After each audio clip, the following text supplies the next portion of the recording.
I've always believed the night hides things better left unseen.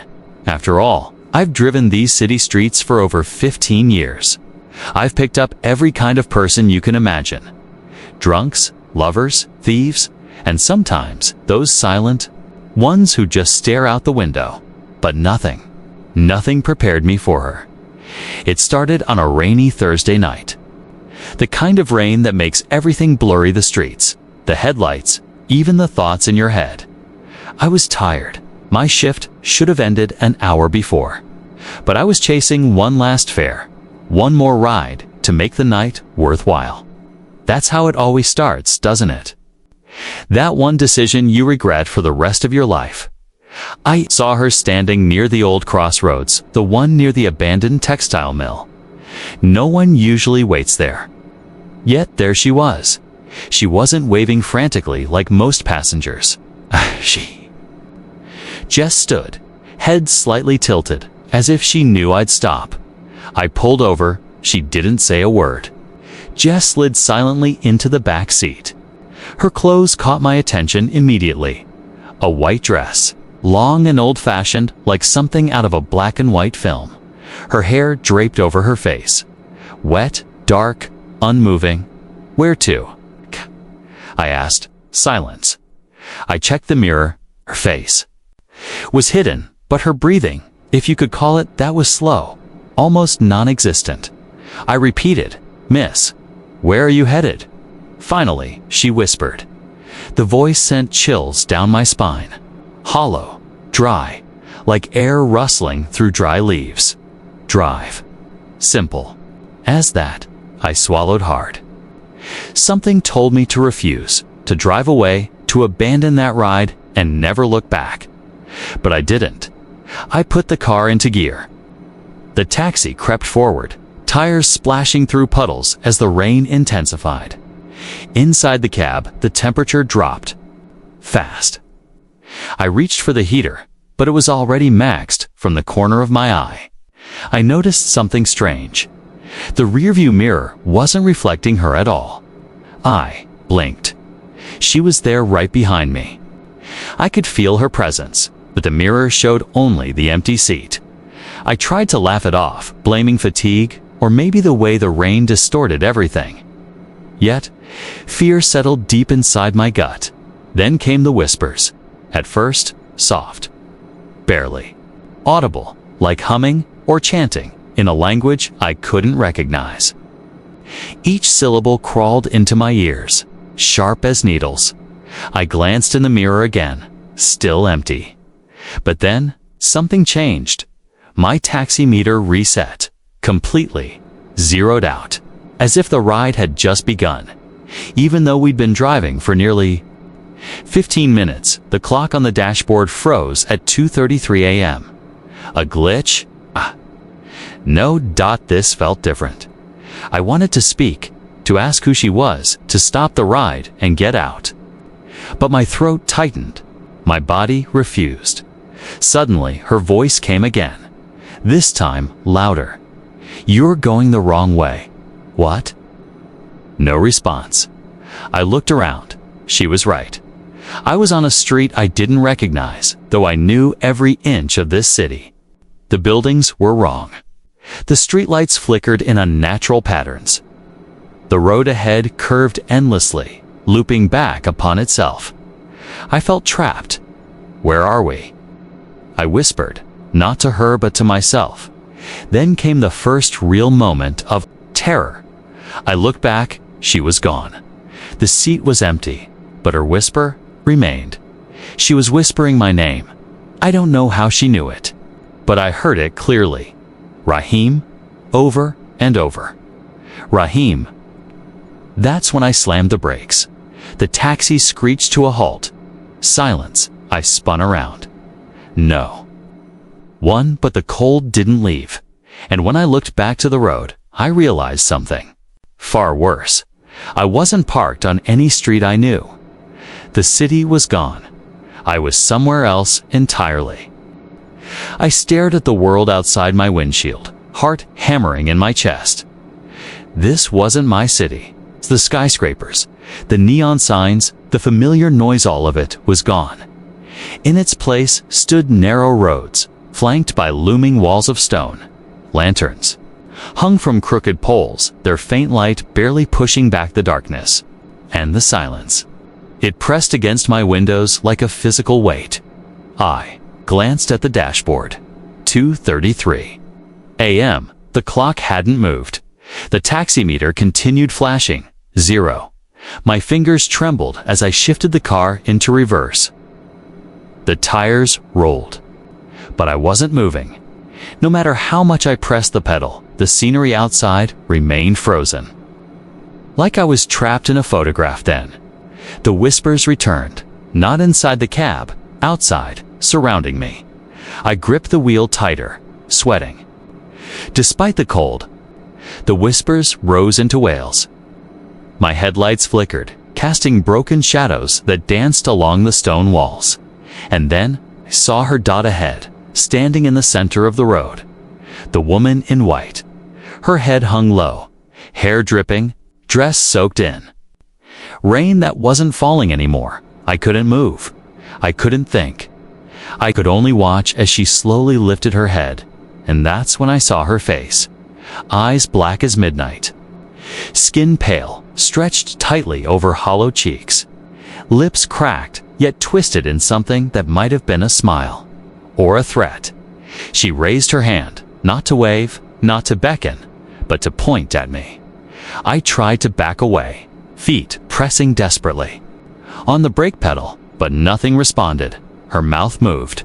No sound came. Then she began walking, step by step, closer each. Step echoed louder than the last. I slammed the horn. Nothing. I screamed, but the sound died before leaving my throat. She reached the hood of the taxi. I couldn't breathe.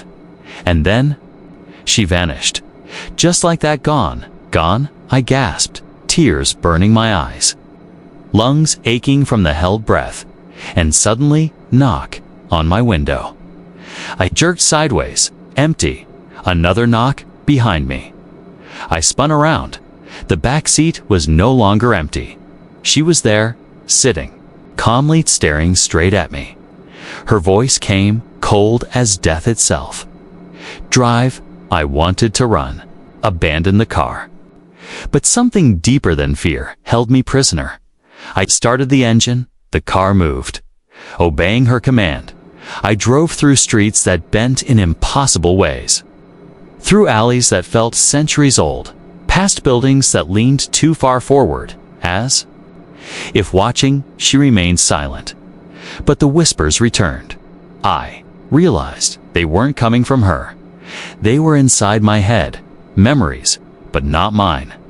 I saw flashes, visions that weren't my own. A man running through the same stone alleys. A lantern. Falling. A scream. A betrayal. Fire.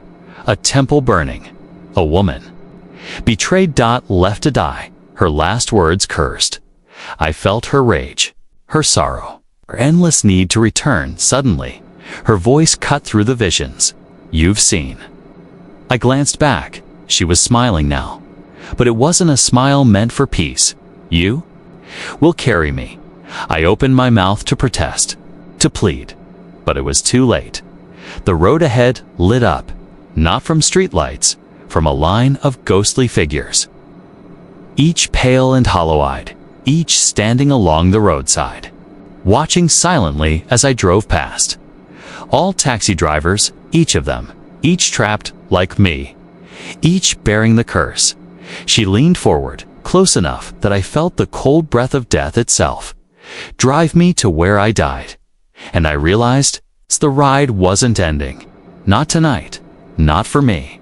Not ever. I drove not because I wanted to, but because her voice left no room for choice. Drive me to where I died. That sentence looped in my mind like a nightmare I couldn't wake from. My hands were numb on the steering wheel. My vision blurred. The headlights illuminated roads that seemed older with every mile. Cracks in the stone, symbols carved into walls. Buildings sagging under the weight of forgotten years. She sat silently behind me. I could feel her, heavier than any living person. Her presence crushed the air itself. I watched the meter glitch and flicker, shifting between numbers that made no sense. 200, 400, 1,000, 800. Then, just nothing. The dashboard clock still read 2:33 a.m. Time was meaningless now. I tried to ask her who she was, what she wanted, but my voice broke. Every word died in my throat. Then she spoke. I was betrayed here. Words came slowly, dragging the air colder with each syllable. He swore he loved me, swore he'd come for me. But when the fire came, he locked the doors. My heart pounded. My knuckles turned white against the wheel. I waited. In the dark, in the smoke, her voice cracked, just once. A sound more terrifying than her silence. And now, every driver who passes that corner, every driver who ignores me, I ride with them, till they remember. I didn't understand. I wasn't there. I managed to whisper. Her reply was ice. But you are now. Suddenly, the taxi stopped.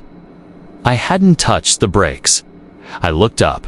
A temple, ruined, crumbling, shrouded in fog. The place where she died. My hands shook as I killed the engine. Silence. She didn't speak. She didn't move until she opened the door. I heard it creak. Cold air flooded the taxi. I didn't turn around. I see OULDN single quotes. Her voice drifted forward. Come. I refused. Her footsteps scraped against the stones. 1, 2, silence. Then a whisper, inches from my ear. If you stay, you'll drive forever. I turned. She was gone. But the door remained open. I sat there, trembling, heart racing for what felt like hours.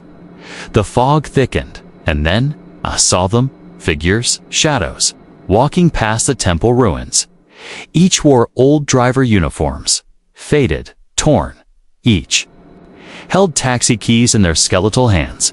They didn't look at me. They just walked, endlessly, trapped. One of them wore my face. I screamed. Threw the door open, stumbled into the night. The fog swallowed me. I ran. The temple loomed behind me, groaning as if breathing. But no matter how far I ran, the footsteps followed, always behind me, always whispering. Drive? I don't remember falling. I don't remember waking. But when my eyes opened, dawn had broken. Birds chirped. The streets were familiar again. I was parked at the crossroads where I'd picked her up. The taxi idled quietly. The meter flashed 0. The clock read 5:12 a.m., normal, safe. But when I looked down, something sat in my lap.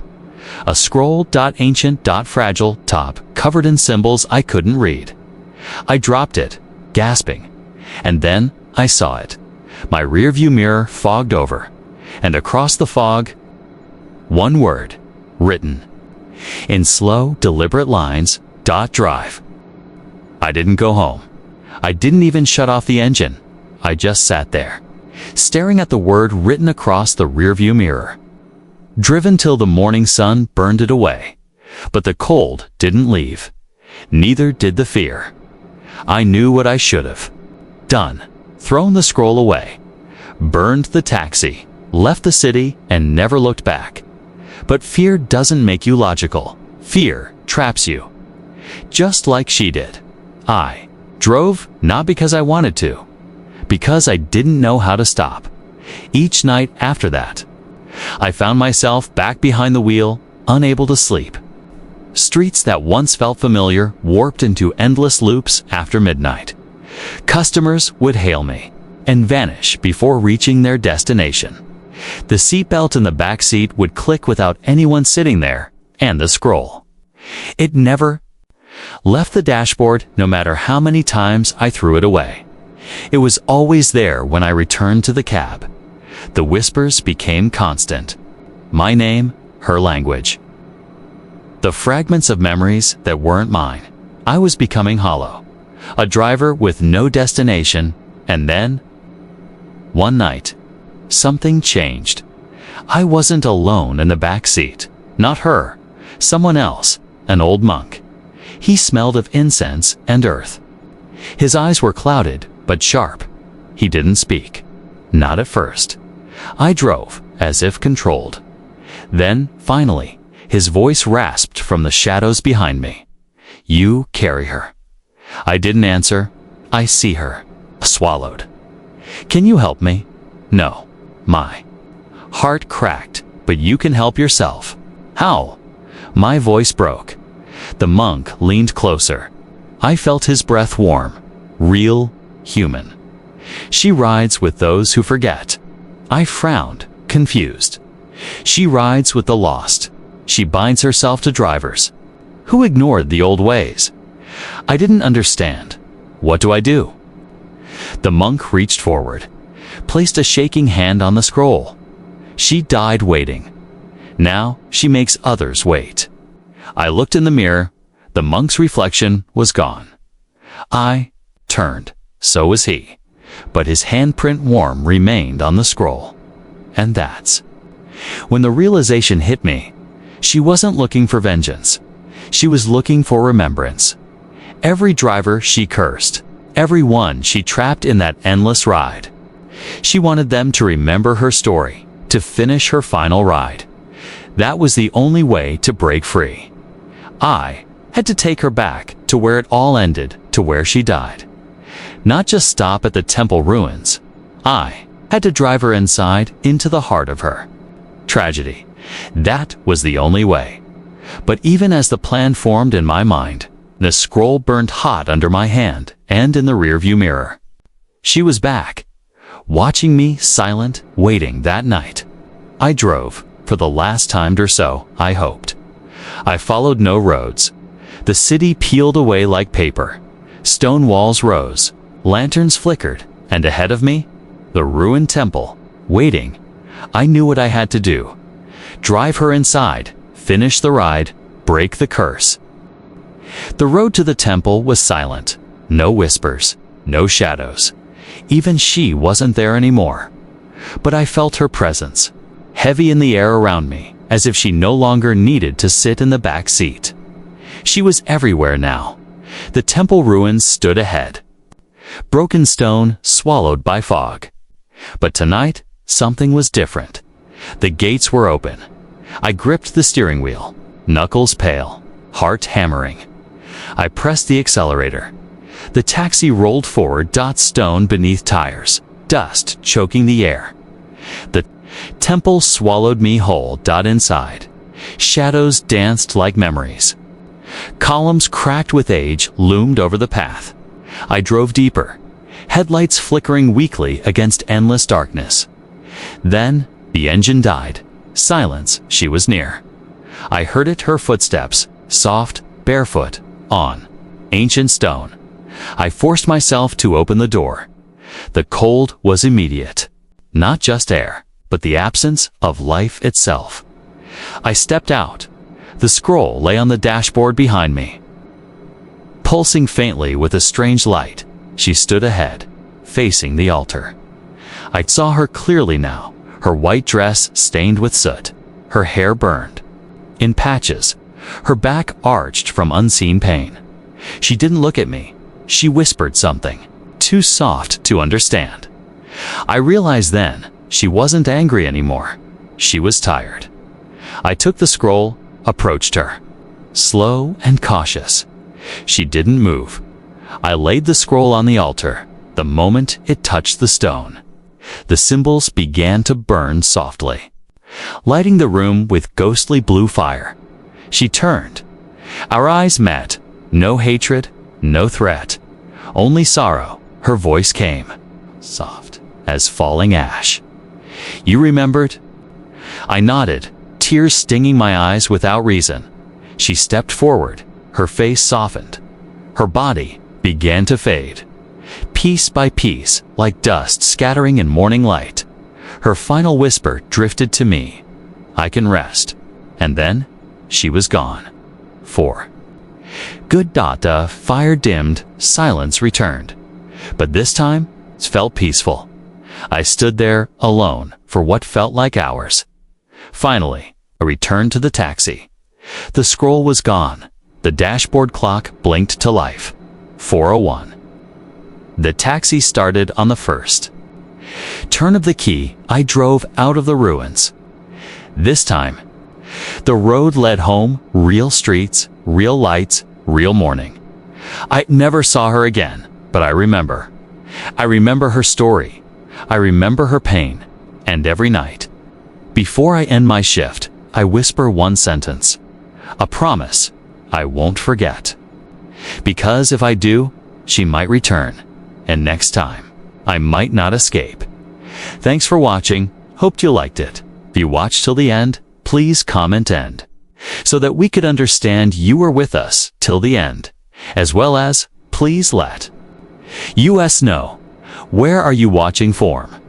Before leaving, please hit the subscribe button, comment your thought, and share with your nearest and dearest one. See you in the next one. Until to the next one, stay happy. Goodbye.